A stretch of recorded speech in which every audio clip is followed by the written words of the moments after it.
Doctor ortho Ayurvedic oil and capsule, अब दर्द भी घुटने टेकेगा। नोएडा में चल रहे श्रमिकों के आंदोलन के बीच सीएम योगी का बड़ा फैसला, श्रमिकों को दोगुना ओवरटाइम, समय से सैलरी और वीकली ऑफ का दिया आदेश।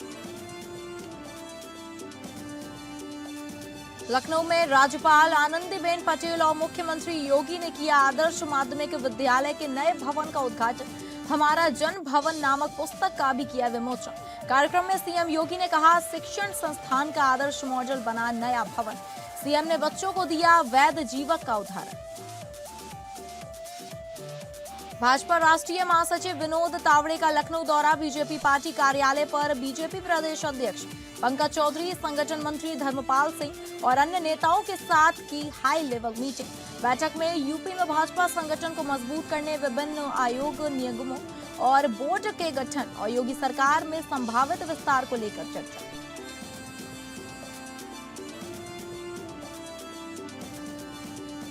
वृंदावन नाव हादसा में बढ़ी मृतकों की संख्या, हादसे में मृतकों की संख्या 15 पहुंची, एक अब भी लापता, 7 सेक्टरों में सर्च ऑपरेशन जारी।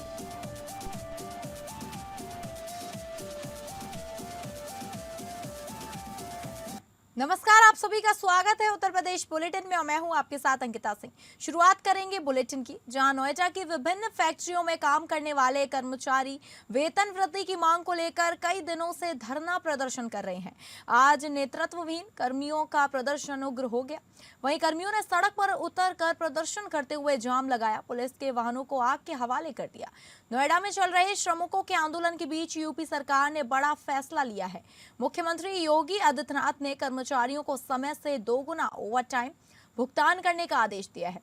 इसके अलावा समय से सैलरी और बोनस सीधे बैंक खाते में जमा करना जरूरी कर दिया है।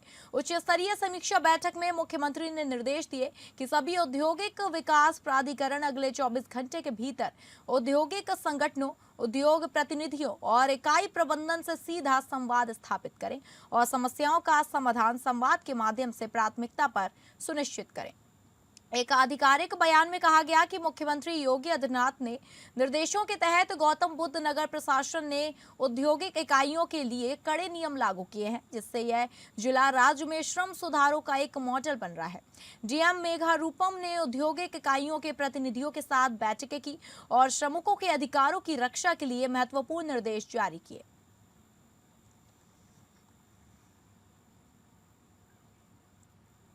उत्तर प्रदेश की राज्यपाल आनंदीबेन पटेल और मुख्यमंत्री योगी आदित्यनाथ ने जन भवन लखनऊ में आदर्श माध्यमिक विद्यालय के नए भवन का उद्घाटन किया और हमारा जन भवन नामक पुस्तक का विमोचन किया। इस अवसर पर प्रधानाचार्य और चालक को जन भवन लखनऊ स्कूल की नई बस की चाबी सौंपी गई। योगी सरकार ने पिछले 9 वर्षों में ऑपरेशन कायाकल्प के माध्यम से परिषदीय विद्यालयों में मूलभूत सुविधाओं में सुधार किया है। स्कूल चलो अभियान के तहत बच्चों को स्कूल लाने के प्रयास किए गए हैं, जिससे नामांकन बढ़ा है, ड्रॉप आउट दर कम हुई है। कस्तूरबा गांधी बालिका विद्यालयों को भी कक्षा 8 से 12 तक उच्चीकृत किया जा रहा है, जिससे 76,746 बालिका विद्यालयों को लाभ होगा। योगी सरकार का लक्ष्य है कि हर ब्लॉक में बालिकाओं के लिए 12वीं तक ही शिक्षा वाला एक विद्यालय हो। अपने संबोधन में मुख्यमंत्री ने कहा कि इस धरती पर कोई भी अयोग्य नहीं है। जैसे कोई अक्षर अयोग्य नहीं है, हर अक्षर में मंत्र और हर वनस्पति में औषधि बनने की ताकत है, वैसे ही हर मनुष्य में योग्य बनने का सामर्थ्य है, लेकिन उसके लिए योजक चाहिए। शिक्षा के लिए राज्यपाल ने योजक के रूप में मॉडल प्रस्तुत किया है। बेसिक व माध्यमिक शिक्षा परिषद इससे प्रेरणा प्राप्त कर सकती है। यह उदाहरण हर एक क्षेत्र में प्रस्तुत किया जा सकता है। सीएम योगी ने बच्चों के समक्ष वैध जीवक का उदाहरण देते हुए कहा कि उन्होंने आयुर्वेद में पहचान बनाई। तक्षशिला में शिक्षा अर्जित करने के बाद गुरु ने आज्ञा लेने और कहा कि मैं वापस अपने देश घर जाना चाहता हूं। इस पर गुरु ने कहा कि पिछले परीक्षा देनी होगी, वन में जाओ और ऐसी वनस्पति ढूंढ कर लाओ जिसमें औषधीय गुण ना हो। जीवक ने तक्षशिला के वन में जाकर कई दिनों तक निवास किया और वापस आकर गुरु ने कहा कि ऐसी कोई भी वनस्पति नहीं है जिसमें औषधीय गुण ना हो। सीएम योगी ने नवनिर्मित विद्यालय भवन की तारीफ करते हुए शिक्षा विभाग के अधिकारियों से कहा कि उन्हें यहां शिक्षण संस्थान का आदर्श मॉडल प्राप्त हो रहा है। इस मॉडल को कहीं भी प्रस्तुत कर सकते हैं। जैसा हम प्रस्तुत करते हैं लोग उसी के रूप में अंगीकार भी करेंगे। वर्तमान में भविष्य की पीढ़ी किस प्रकार के संस्थानों में शिक्षा अर्जित कर रही है यह भी देखना पड़ेगा। भवन अच्छा है तो उसके अनुरूप वहां शिक्षा का माहौल बनाने में भी मदद मिलेगी। प्राकृतिक वातावरण में अपग्रेडेशन के साथ शिक्षा सर्व समावेशी विकास का मॉडल बन सके। माननीय राज्यपाल के आदर्श माध्यमिक विद्यालय जनभवन में इसी अभिनव प्रयास को आगे बढ़ाया। माध्यमिक व बेसिक शिक्षा के अधिकारी इसे सीएम कंपोजिट विद्यालय के मॉडल के रूप में अंगीकार कर सकते हैं। मुख्यमंत्री ने अलग अलग जनपदों से लोगों को बुलाकर इस विद्यालय का अवलोकन कराने को कहा। राज्यपाल महोदय ने आदर्श माध्यमिक विद्यालय जनभवन में उस अभिनव प्रयास को आगे बढ़ाया है जो माध्यमिक और बेसिक शिक्षा के लिए एक मॉडल भी है, और उस मॉडल को लेकर के आप लोग अलग अलग जनपदों से जुड़े हुए लोगों को भी यहां बुलवा करके दिखवा सकते हैं। खासतौर पर सीएम कंपोजिट विद्यालय के जो मॉडल बन रहे हैं उसमें इसको आप वहां पे स्वीकार करके उस रूप में उसको आगे बढ़ाने का एक अभिनव प्रयास कर सकते हैं। एक भव्य भवन आपको प्राप्त हुआ है। भारतीय जनता पार्टी के राष्ट्रीय महासचिव और प्रदेश प्रभारी विनोद तावड़े ने राजधानी लखनऊ में बीजेपी पार्टी कार्यालय पर बीजेपी प्रदेश अध्यक्ष पंकज चौधरी, संगठन मंत्री धर्मपाल सिंह और अन्य नेताओं के साथ हाई लेवल मीटिंग की। बैठक में यूपी में भाजपा संगठन को मजबूत करने, विभिन्न आयोग, निगमों और बोर्ड के गठन और योगी सरकार में संभावित विस्तार को लेकर चर्चा की। 2027 के विधानसभा चुनाव के मद्देनजर भाजपा संगठन और सरकार में बड़े बदलाव की इस दिशा में बैठक को अहम माना जा रहा है। फिल्मी दुनिया में गायन के माध्यम से उन्होंने पूरे देश दुनिया में मां सरस्वती को आराधना करते हुए अपने गले की आवाज से मोहित करने का काम किया। ऐसी पूज्य आशा भोसले जी हम सबके बीच में नहीं रहीं। हम उत्तर प्रदेश वासियों की तरफ से, उत्तर प्रदेश सरकार की तरफ से श्रद्धासुमन अर्पित करते हैं, श्रद्धांजलि अर्पित करते हैं, उनकी स्मृतियों को नमन करते हैं और ईश्वर से प्रार्थना करते हैं कि उनके अनुयायियों को, उनके समर्थकों को, उनके परिजनों को इतनी ताकत दें कि असहनीय पीड़ा को सह सकें। उत्तर प्रदेश के मुरादाबाद कांच क्षेत्र स्थित भीगनपुर प्रदीप फार्म हाउस में आयोजित एक कार्यक्रम में उत्तर प्रदेश सरकार के कैबिनेट मंत्री अनिल कुमार ने विपक्ष पर जमकर निशाना साधा। कार्यक्रम आगामी डॉक्टर भीमराव अंबेडकर जयंती के उपलक्ष्य में सामाजिक समरसता और महापुरुषों की विरासत को आगे बढ़ाने के उद्देश्य से आयोजित किया गया था, जहां राष्ट्रीय लोक दल के राष्ट्रीय अध्यक्ष युवा मोर्चा अभिनव चौधरी द्वारा कार्यक्रम रखा गया। इस अवसर पर मंत्री अनिल कुमार ने डॉक्टर अंबेडकर को श्रद्धांजलि अर्पित करते हुए कहा कि उनके विचारों और योगदान को नई पीढ़ी तक पहुंचाना बेहद जरूरी है। उन्होंने बताया कि प्रदेश सरकार महापुरुषों की प्रतिमाओं के संरक्षण और सौंदर्यीकरण के लिए विशेष योजना चला रही है। इसके तहत प्रतिमाओं के आसपास बाउंड्री वॉल, बेहतर लाइटिंग और हरियाली की व्यवस्था की जाएगी, जिससे स्थल आकर्षक बनने के साथ साथ असामाजिक तत्वों की गतिविधियों पर भी अंकुश लगेगा। राजनीतिक मुद्दों पर बोलते हुए मंत्री ने विपक्ष, खासकर सपा गठबंधन पर तीखा हमला बोला। उन्होंने कहा विपक्ष के पास अब केवल कांग्रेस का सहारा रह गया है, जो खुद टूटी फूटी स्थिति में है। उन्होंने दावा किया कि एनडीए पूरी तरह मजबूत है और जनता का विश्वास उसके साथ है। मंत्री ने अंत में कहा कि प्रदेश सरकार कानून व्यवस्था और सामाजिक सौहार्द बनाए रखने के लिए पूरी तरह प्रतिबद्ध है।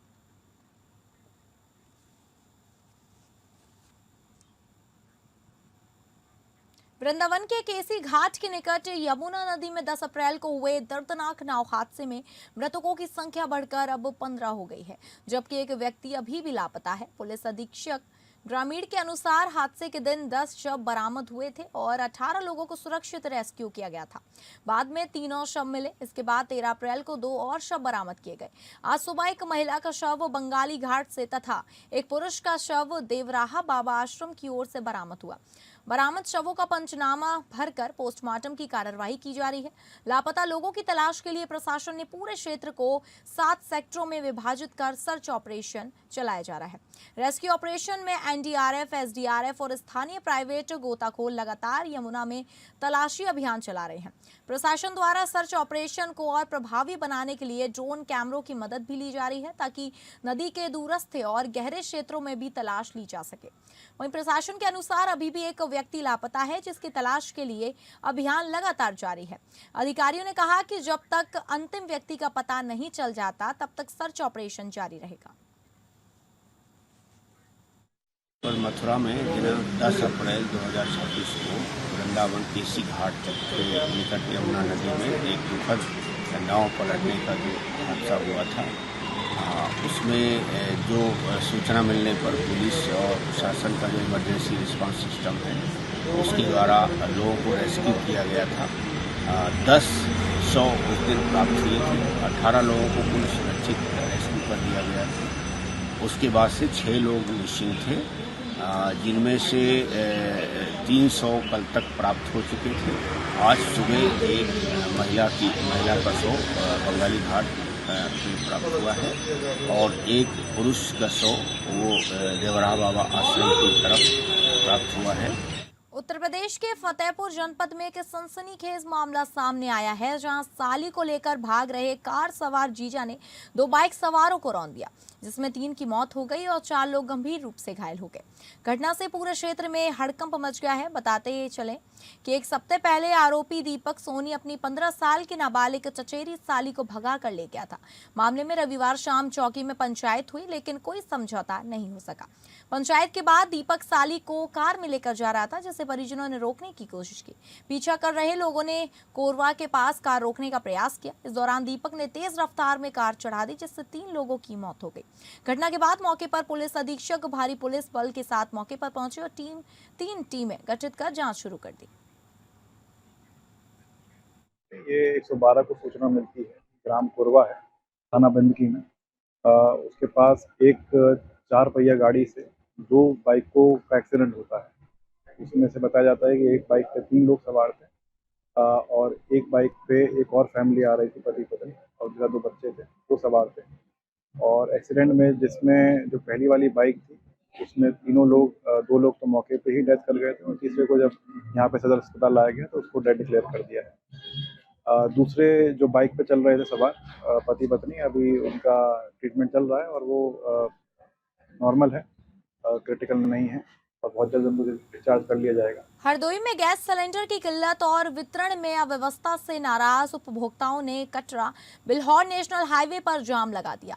उपभोक्ताओं का कहना है कि बुकिंग के 13 दिन बाद भी सिलेंडर नहीं मिल रहे। सुबह से लाइन में लगने के बावजूद उन्हें खाली हाथ लौटना पड़ा, जबकि चहेतों के बिना लाइन के सिलेंडर दिए जा रहे हैं। समय पर गैस न मिलने से घरों में खाना बनाने पर संकट खड़ा हो गया है, जिससे बुजुर्ग और महिलाएं सबसे ज्यादा परेशान हैं।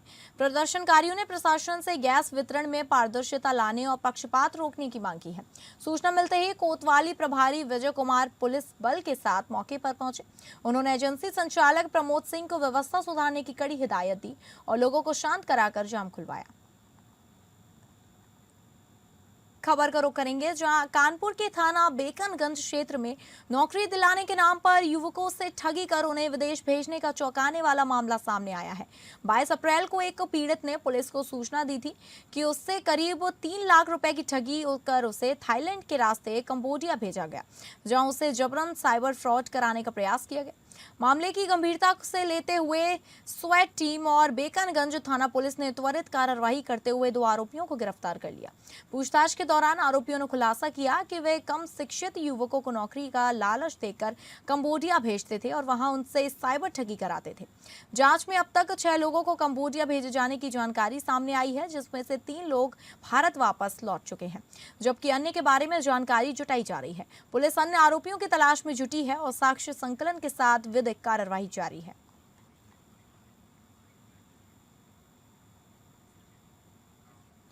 मिर्जापुर में चर्चित अधिवक्ता हत्याकांड में पुलिस को बड़ी सफलता मिली है। मुख्य आरोपी देर रात पुलिस मुठभेड़ के बाद गिरफ्तार कर लिया गया। मिर्जापुर पुलिस द्वारा महज 15 घंटे के भीतर यह बड़ी कार्रवाई की गई। बड़ौदा स्थित पीएसी गेट के पास पहाड़ी क्षेत्र में पुलिस और आरोपी के बीच मुठभेड़ हुई।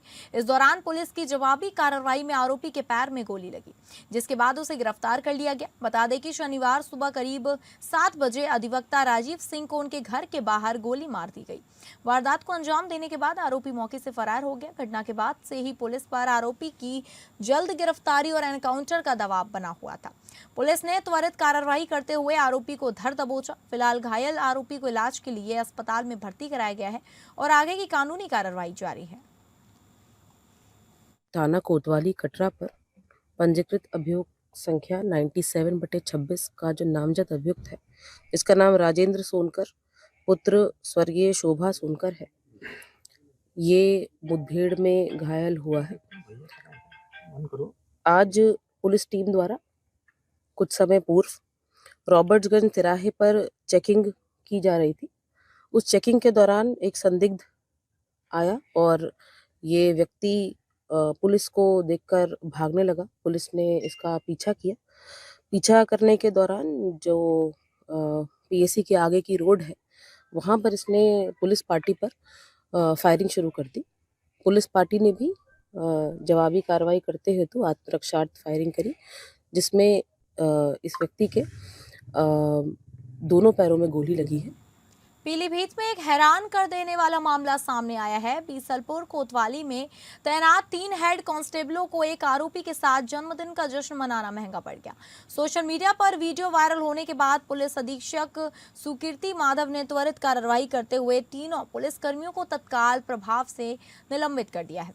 यह घटना बीसलपुर नगर के एक मोहल्ले की है, जहां सोशल मीडिया पर एक वीडियो तेजी से प्रसारित हुआ, जिसमें बीसलपुर कोतवाली के हेड कांस्टेबल एक अभियुक्त के साथ केक काटते और जश्न मनाते हुए दिखाई दे रहे थे।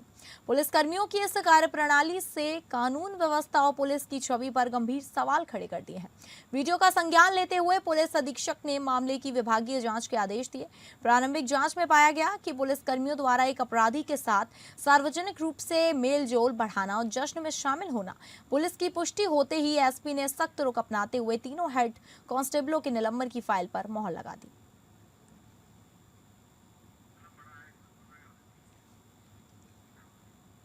अब खबर कन्नौज से है, जहां एक भीषण सड़क हादसे में 2 लोगों की मौके पर ही दर्दनाक मौत हो गई, जबकि 4 लोग गंभीर रूप से घायल हो गए हैं, बताया जा रहा है।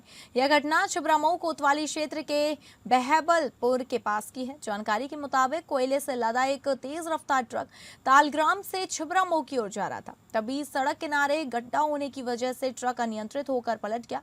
ट्रक पास में बने प्रतीक्षालय और लकड़ी के खोखों पर जा गिरा, जहाँ कई यात्री और दुकानदार मौजूद थे।